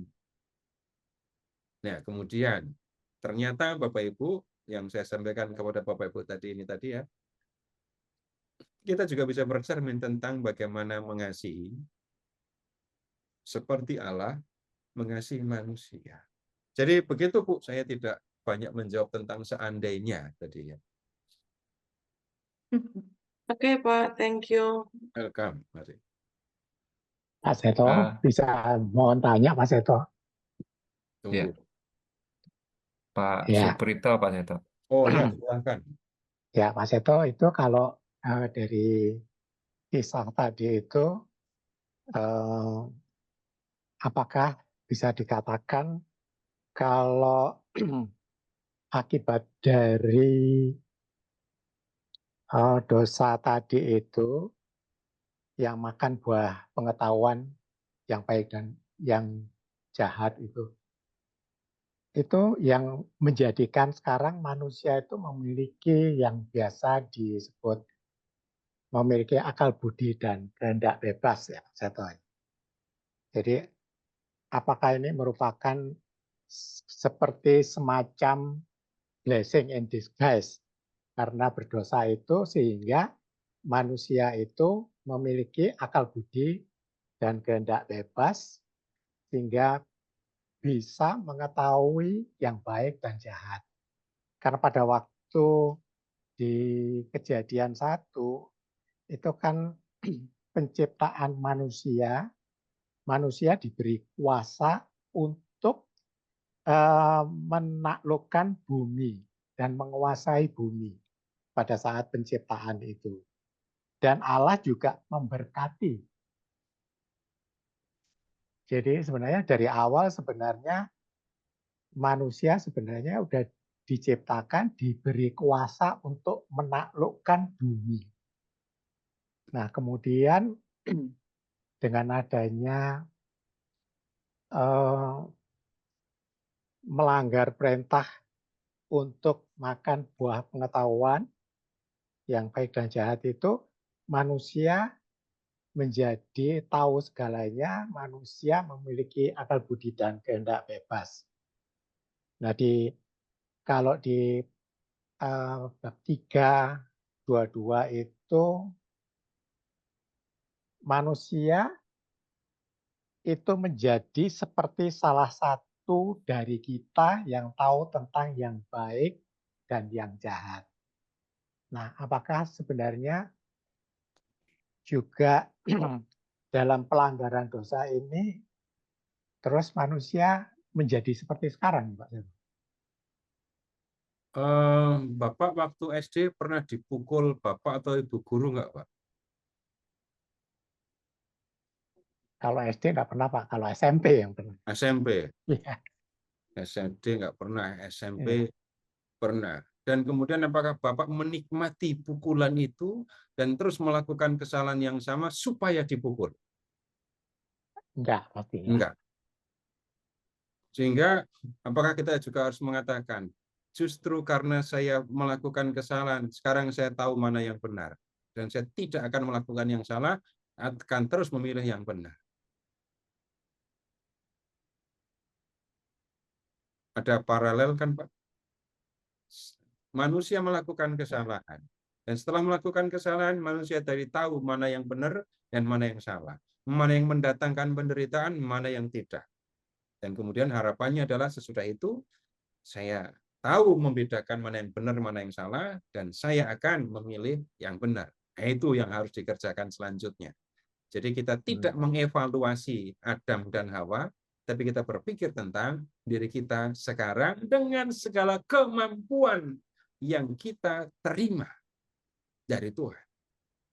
Baik, kemudian sekarang ada bicara tentang pengetahuan. Jadi karena Adam dan Hawa melakukan kesalahan, dia jadi tahu mana yang benar, mana yang salah. Ternyata kita pun mengalami yang sama. Nah, kemudian apakah itu berarti, oh yang mendingan kita bersalah terus supaya saya tahu ini salah mana benar? Enggak. Dalam perjalanan selanjutnya, lalu pengetahuan tentang mana yang benar, mana yang enggak benar, itu yang harusnya menuntun manusia untuk menjalani kehidupan. Jadi Bapak, Ibu, saya tidak menjawab tentang asal-usulnya ya.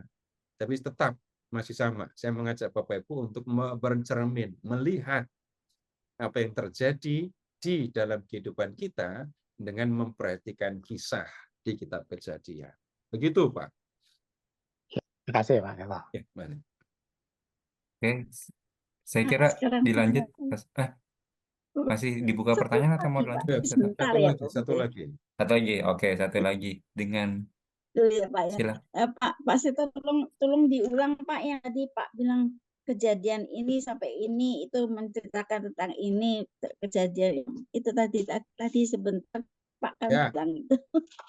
Iya, ini Kejadian kalau nggak dijawab, Bu ini susah tidur nanti malam ya, Pak.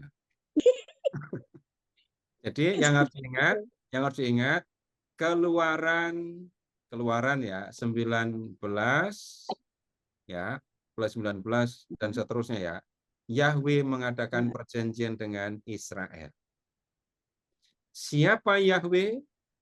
Kejadian 1 sampai dengan 11. Siapa Israel? Kejadian 12.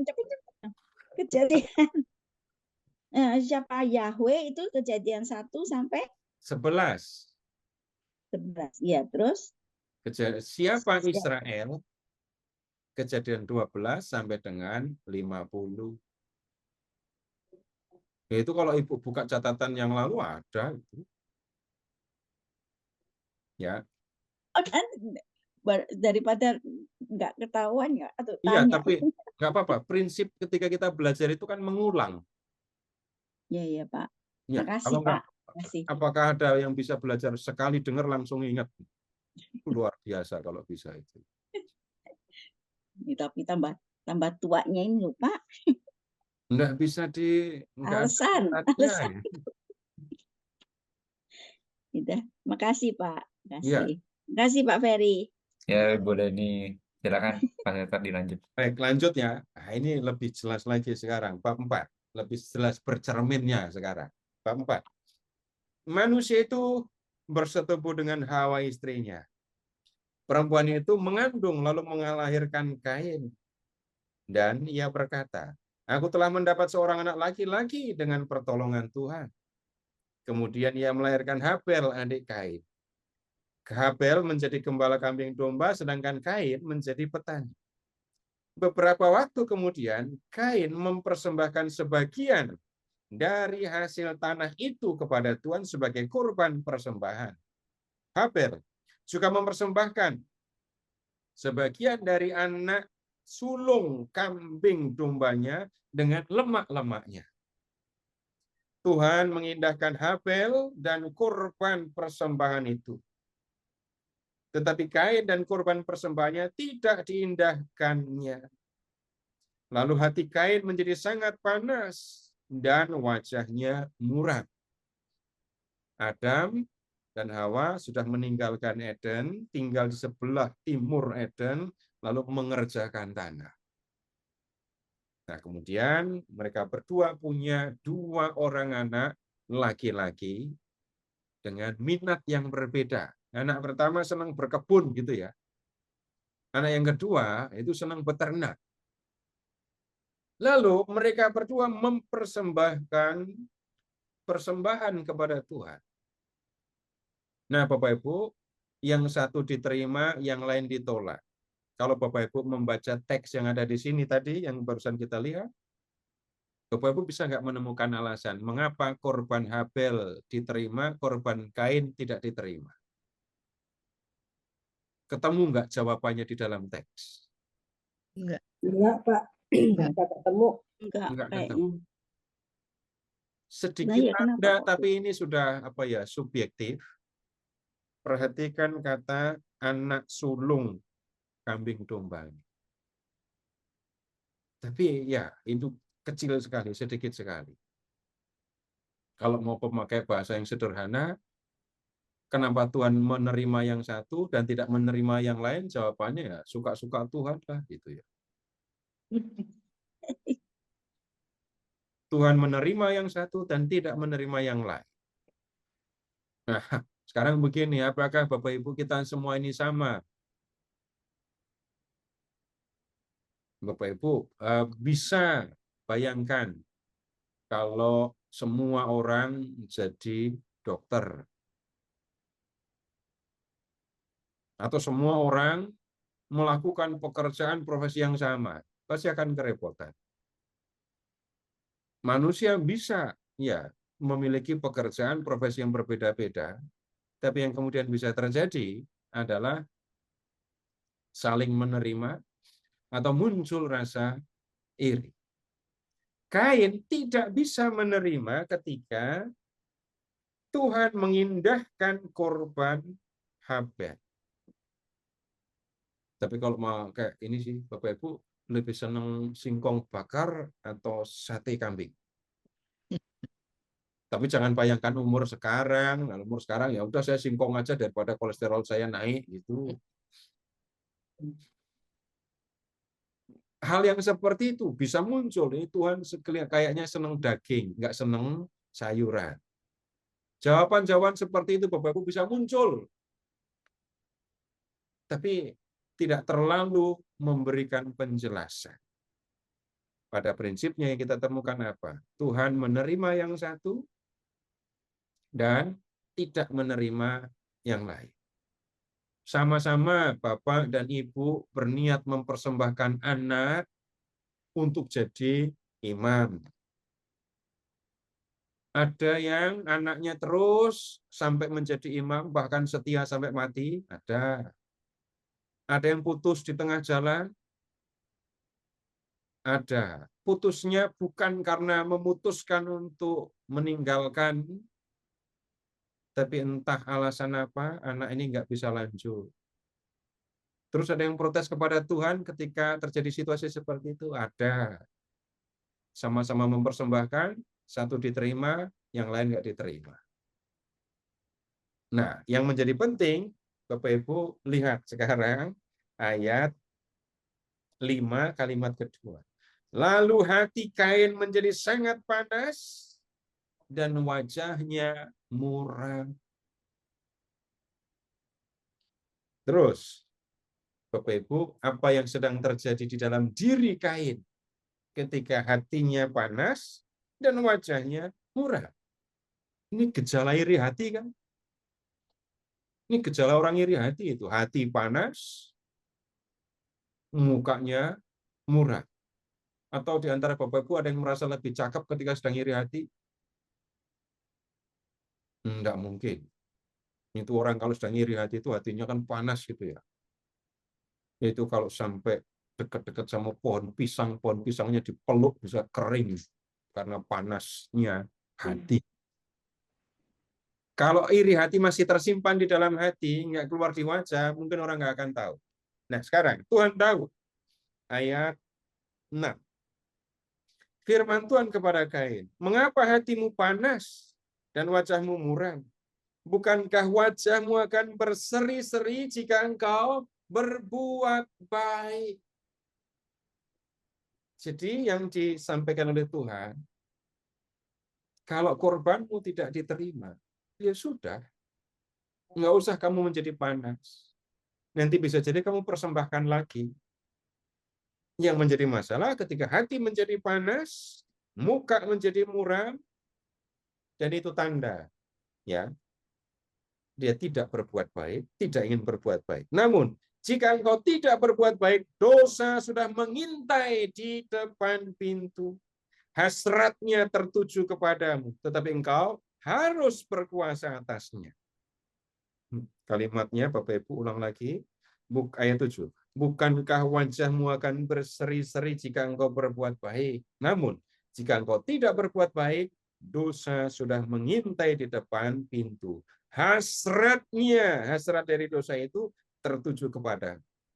Tapi, kamu harus berkuasa atas keinginan untuk berdosa. Kamu harus berkuasa. Kamu harus menguasai diri supaya tidak dikendalikan oleh keinginan untuk berdosa. Tapi apa yang disampaikan oleh Tuhan itu rupanya disampaikan oleh Kain.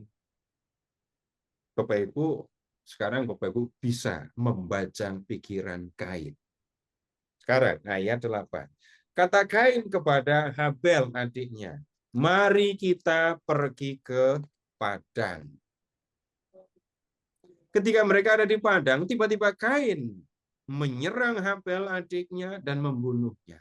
Apa yang dipikirkan Kain ketika mengajak adiknya ke padang? Yang ada di pikiran, aku akan membunuh adikku. Tapi kenapa harus diajak ke padang? Supaya nggak ketahuan sama bapak, nggak ketahuan sama ibu. Ini iri hatinya mendorong dia untuk melakukan pembunuhan. Tapi tertutup. Ada orang yang terang-terangan, aku iri kepada seseorang, aku dendam kepada seseorang, lalu melakukan pembunuhan, pembunuhannya terbuka. Orang harus tahu. Nah, yang ini beda. Kain membunuh Habel yang sudah membuat dia iri, dan dia mau supaya pembunuhan yang dilakukannya itu tidak diketahui oleh orang tuanya. Firman Tuhan kepada Kain, di mana Habel adikmu itu? Jawab Kain, aku tidak tahu. Apakah aku penjaga adikku? Apa yang dilakukan Kain sekarang? Bohong. Dari iri, kemudian membunuh, dari membunuh, kemudian bohong. Firman-Nya, apakah yang telah kau perbuat ini? Darah adikmu berteriak kepadaku dari tanah. Sekarang, terkutuklah engkau, terasing dari tanah yang mengangakkan mulutnya untuk menerima darah adikmu dari tangan. Apabila engkau mengerjakan tanah itu tidak akan memberikan hasil kepadamu. Engkau akan menjadi pelarian dan pengembara di bumi. Kita melihat lagi Bapak Ibu tentang manusia yang berdosa. Dan dosanya, lihat, dari iri hati, kemudian membunuh, kemudian dari membunuh, berbohong. Nah, kemudian lihat juga ada konsekuensi yang harus ditanggung oleh si pendosa. Terkutuklah engkau, terasing dari tanah yang mengangakkan mulutnya untuk menerima adikmu. Kemudian, engkau akan menjadi pelarian dan pengembara di bumi. Sekarang begini, Bapak Ibu, mungkin ada yang pernah mengalami rasanya jadi orang asing ya, di kota lain, di negeri lain gitu ya, mengalami rasanya jadi orang asing. Kalau di Perjanjian Lama, Bapak Ibu akan ketemu contoh misalnya ketika Abraham masuk ke Mesir. Dia tahu risikonya jadi orang asing. Orang Mesir bisa membunuh Abraham untuk mengambil istrinya. Kain itu kan sudah tinggal nyaman dengan bapak ibunya toh ya. Tapi kemudian karena dia sudah berdosa, maka lihat konsekuensinya adalah dia harus pergi meninggalkan tempat itu, menjadi pelarian, menjadi orang asing dengan segala risikonya. Nah, kemudian sekarang ayat 13. Kata Kain kepada Tuhan, hukuman itu lebih besar daripada yang dapat ku tanggung. Perhatikan Bapak Ibu, bukan lebih besar dari kesalahanku. Lebih besar daripada yang dapat ku tanggung. Menjadi pelarian, menjadi orang asing dengan segala resikonya, itu terlalu berat untuk seorang yang dari kecil sampai besar tinggal bersama orang tuanya. Bapak Ibu yang pernah kos, tahu-tahu bangga bisa kos, senang bisa kos. Nggak perlu beradaptasi, nggak ada rasa takut. Itu kalau sampai nggak takut, malah senang, merdeka, ada sesuatu yang berbeda itu. Dari kecil sampai besar, Kain tinggal bersama orang tuanya. Sekarang harus menjadi orang asing dengan semua risikonya. Dan Kain mengatakan, hukuman yang dijatuhkan Tuhan itu terlalu besar dibandingkan dengan kesanggupannya untuk menanggungnya.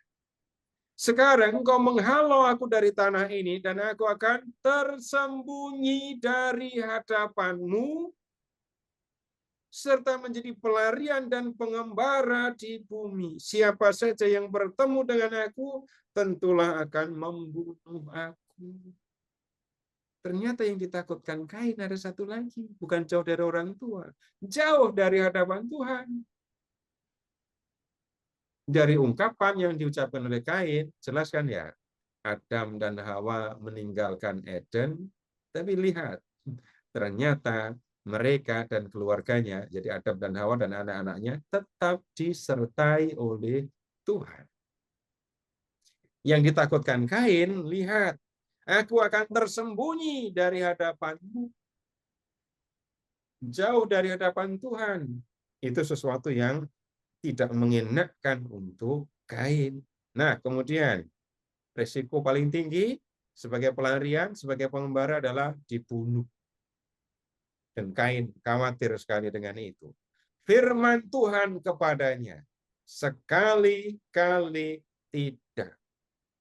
Siapapun yang membunuh Kain akan dibalas 7 kali lipat. Kemudian, Tuhan menaruh tanda pada Kain supaya ia jangan dibunuh oleh siapa saja yang bertemu dengan dia. Lalu, Kain pergi dari hadapan Tuhan dan tinggal di tanah Nod di sebelah timur Eden. Nah, lihat Bapak Ibu, Kain sudah berdosa, Kain diusir, harus pergi, tapi perhatikan yang dilakukan oleh Tuhan. Memberikan tanda sehingga apa yang dikhawatirkan oleh Kain tidak akan terjadi. Dia akan menjadi pelarian, dia akan pergi, tetapi dia tetap akan selamat. Nah, kembali lagi Bapak Ibu, kita melihat, kita menemukan manusia yang berdosa.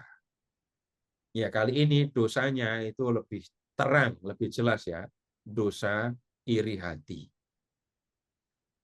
Nah, kemudian begini, Bapak Ibu, kalau kita menemukan di dalam Alkitab kisah tentang orang berdosa dan orang itu dihukum oleh Tuhan, Bapak Ibu, seperti yang saya sampaikan berulang kali, di malam hari ini, Bapak Ibu bayangkan saja konsekuensi dari dosa. Konsekuensinya memang kelihatan. Iya, ada konsekuensi dari dosa yang langsung bisa dilihat. Bapak Ibu, kalau bicara tentang orang sombong gitu ya, anak-anak kecil juga tahu resikonya jadi anak sombong. Apa? Nggak punya teman. Kalau ketemu teman, wah itu sama-sama orang sombong. Tapi orang-orang sombong kalau berkumpul tidak akan berteman. Akan saling pamer. Kelihatannya berteman, tapi bukan. Jadi orang yang sombong punya risiko sendiri. Risikonya apa? Konsekuensinya apa? Nggak akan ada yang senang mendengarkan dia. Berikutnya, Bapak Ibu, ketika bicara tentang iri hati gitu ya. Kalau Bapak Ibu pernah iri hati, Bapak Ibu tahu rasanya jadi orang iri. Orang yang iri itu matanya itu kalau melihat cepat sekali. Jadi saya tahu siapa yang membuat saya iri. Dan orang itu akan terus menjadi perhatian saya. Mata saya akan dengan cepat melihat pakai baju apa, pakai sepatu apa, tasnya apa, ikat pinggangnya apa, cepat sekali mata saya akan melihat. Dan kemudian ketika yang saya lihat itu lebih daripada yang saya miliki, nah ketemulah hati yang kemudian menjadi panas dan muka yang menjadi murah.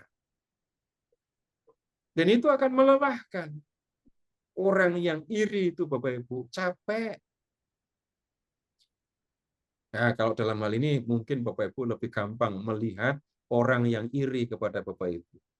Orang yang iri kepada saya itu akan memperhatikan saya. Terus, setiap ada kesempatan. Telinganya akan menjadi lebih tajam daripada biasanya. Begitu nama saya disebut, orang itu akan segera mendengarnya. Dan kemudian mendengar dengan cepat sekali. Sensitif sekali. Itu kalau orang sudah iri kayak gitu. Kemudian dia harus berpikir serius, mengapa dia bisa begini, bisa begitu. Kemudian berikutnya lagi, nanti kalau sudah sampai seperti itu, Bapak Ibu di level tertentu sampai nggak bisa tidur loh ya. Orang bisa nggak tidur gara-gara iri hati. Karena apa? Mikirin terus orang yang membuat dia iri. Jangankan ini, cuman nggak bisa tidur, yang sampai membunuh saja ternyata bisa. Orang yang dikuasai iri hati, lihat, punya konsekuensi. Ada konsekuensi yang harus dia tanggung. Nah, kemudian sekarang belajar dari Kain. Dia berdosa, dan kemudian dosanya membuat dia harus menanggung konsekuensi. Tuhan tetap mengasihi Kain, iya. Tetapi konsekuensi tetap harus ditanggung. Nah, sekarang begini, Bapak Ibu kalau pernah iri hati, saya yakin Bapak Ibu juga pernah nanggung konsekuensinya. Hati yang tidak tenang, mata yang nggak tenang juga, matanya nggak bisa anteng. Harus nengok ke sana, kemari. Kan nggak enak kalau ngomong matanya jelalatan gitu kan nggak. Memandang ke sana, kemari gitu ya. Dan memandangnya akan sangat cepat. Apa yang dilihatnya membuat dia gelisah. Apa yang saya lihat membuat saya gelisah ketika saya iri. Nah, itu sudah konsekuensi yang sudah nyatanya sudah saya lewati. Saya pernah menanggung konsekuensi itu. Maka kemudian saya berpikir, bagaimana caranya supaya saya tidak seperti itu lagi dan tidak menanggung konsekuensi itu lagi. Kalau orang iri itu maksimal umur berapa? Orang bisa iri hati maksimal umur berapa? 17-an kali ya. 17-an. Udah umur 30 udah nggak bisa iri hati lagi gitu. Bisa. Bisa. Nggak ada expirednya. Ini umur sampai 70 pun orang bisa iri hati. Kalau perhatikan kata-kata Tuhan tadi ya, hasratnya tertuju kepadamu, tetapi engkau harus berkuasa atasnya. Jadi dosa itu, keinginan untuk berdosa, hasrat untuk berdosa, itu yang harus dikuasai.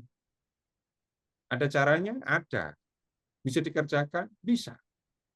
Bapak Ibu, orang iri itu tidak mungkin iri kepada semua orang. Nggak mungkin Bapak Ibu iri kepada semua orang. Kalau mengatakan iri kepada semua orang, bohong. Kemudian, tidak bisa juga manusia iri tentang segala sesuatu. Nggak bisa. Bapak Ibu bisa kok menyebut apa saja yang membuat saya iri hati gitu ya. Yang satu mengatakan saya bisa iri kalau melihat yang lain memakai tas. Yang lain lagi iri karena perhiasan. Yang lain lagi iri karena gigi emas gitu. Hanya beberapa hal dan kita bisa mengenali, tahu sendiri apa yang membuat saya iri. Apa yang membuat saya sedih ketika orang lain berhasil dalam hal apa. Bisa. Saya sendiri yang tahu, saya yang bisa mengenali. Dan kemudian Bapak Ibu lihat, orang yang iri itu hatinya panas. Tadi ya. Enggak pakai disuruh. Begitu saya melihat, hati saya panas. Ngelawannya pakai dengan apa? Orang iri itu awalnya enggak sadar. Enggak sadar. Yang ada adalah tiba-tiba hati saya panas. Tiba-tiba mata saya melihatnya seperti itu. Tapi kemudian yang langkah penting yang harus dilakukan adalah saya sadar, saya iri hati, saya juga tahu apa saja yang membuat saya iri. Kalau sudah tahu itu, maka ketika bertemu dengan situasi yang bisa membuat saya iri, ketemu dengan orang yang tampilannya membuat saya iri, saya akan waspada. Dan saya tinggal mengatakan kepada hati saya, tidak boleh iri hati lagi. Kalau ini sudah bisa dilakukan, Bapak Ibu, iri hati nggak akan dekat-dekat lagi sama kita. Itu caranya. Ya, ini Bapak Ibu menghadapi dosa, hasrat untuk berdosa. Maka yang kita perlukan adalah kesadaran, satu, dan kedua, pemikiran. Kemudian, misalnya juga begini, ada juga kesempatan di mana kita menjadi sadar gini. Masa saya sudah hidup sekian lama masih dikuasai iri hati? Kalau saya iri hati, nanti anak saya, suami saya, istri saya bagaimana? Enggak, saya nggak mau iri hati lagi. Itu juga membantu kita untuk berhenti dari rasa iri hati. Nah, kalau sudah begitu, oh iri hati nggak akan dekat-dekat nanti. Ya, begitu Bapak Ibu yang kita bisa pelajari untuk malam hari ini. Untuk pertemuan berikut, silahkan membaca Kejadian bab 6 sampai dengan 9. Ini bacanya harus terus, maksudnya dari 6 sampai 10. 6 sampai 10 baca sampai selesai.